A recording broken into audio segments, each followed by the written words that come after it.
Efficient action. You must use your thought as directed in previous chapters, and begin to do what you can do where you are, and you must do all that you can do where you are.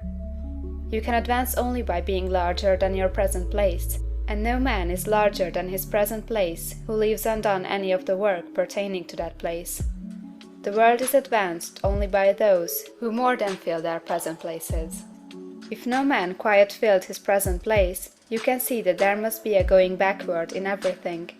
Those who do not quite fill their places are dead weight upon society, government, commerce, and industry. They must be carried along by others at a great expense. The progress of the world is retarded only by those who do not fill the places they are holding. They belong to a former age and a lower stage or plane of life, and their tendency is toward degeneration.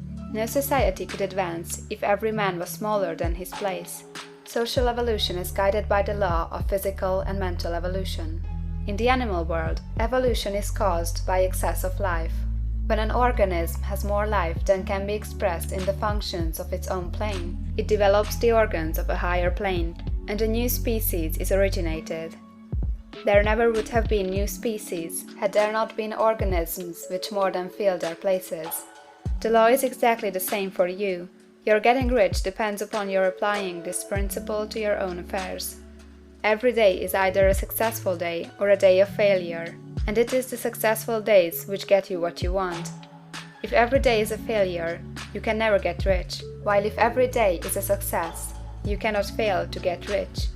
If there is something that may be done today, and you do not do it, you have failed in so far as that thing is concerned, and the consequences may be more disastrous than you can imagine. You cannot foresee the results of even the most trivial act. You do not know the workings of all the forces that have been set moving in your behalf. Much may be depending on your doing some simple act. It may be the very thing which is to open the door of opportunity to very great possibilities. You can never know all the combinations which Supreme Intelligence is making for you in the world of things and of human affairs. Your neglect or failure to do some small thing may cause a long delay in getting what you want. Do, every day, all that can be done that day. There is, however, a limitation or qualification of the above that you must take into account. You are not to overwork, nor to rush blindly into your business in the effort to do the greatest possible number of things in the shortest possible time. You are not to try to do tomorrow's work today, nor to do a week's work in a day. It is really not the number of things you do, but the efficiency of each separate action that counts. Every act is, in itself, either a success or a failure. Every act is, in itself, either effective or inefficient.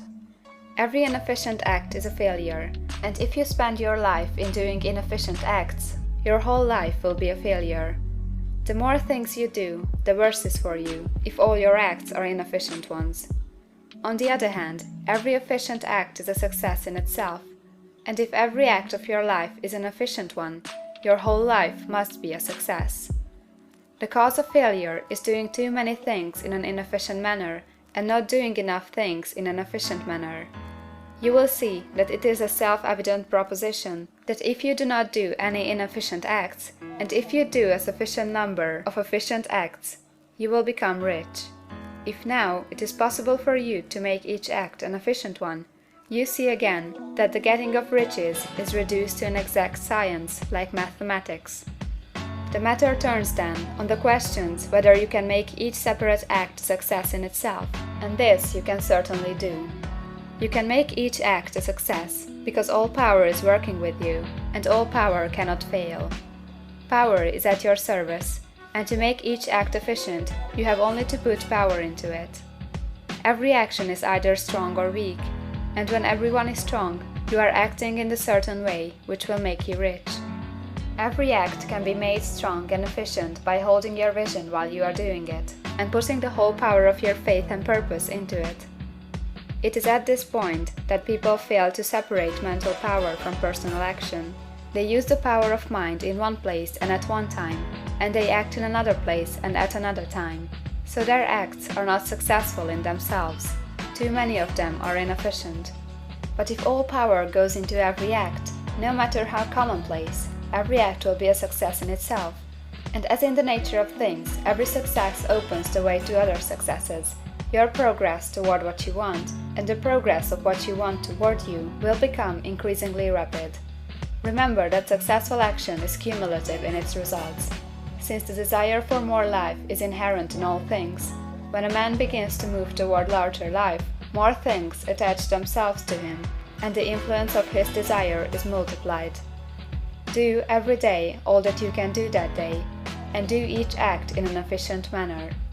In saying that you must hold your vision while you are doing each act, however trivial or commonplace, I do not mean to say that it is necessary at all times to see the vision distinctly to all its smallest details. It should be the work of your leisure hours to use your imagination on the details of your vision, and to contemplate them until they are firmly fixed upon memory. If you wish speedy results, spend practically all your spare time in this practice. By continuous contemplation, you will get the picture of what you want, even to the smallest details, so firmly fixed upon your mind, and so completely transferred to the mind of formless substance, that in your working hours you need only to mentally refer to the picture to stimulate your faith and purpose, and cause your best effort to be put forth. Contemplate your picture in your leisure hours until your consciousness is so full of that you can grasp it instantly.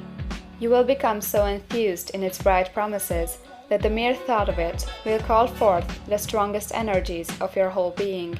Let us again repeat our syllabus, and by slightly changing the closing statements, bring it to the point we have now reached. There is a thinking stuff from which all things are made, and which, in its original state, permeates, penetrates, and fills the interspaces of the universe. A thought, in this substance, produces the thing that is imaged by the thought. Man can form things in his thought, and, by impressing his thought upon formless substance, can cause the thing he thinks about to be created. In order to do this, man must pass from the competitive to the creative mind. He must form a clear mental picture of the things he wants, and do, with faith and purpose, all that can be done each day, doing each separate thing in an efficient manner.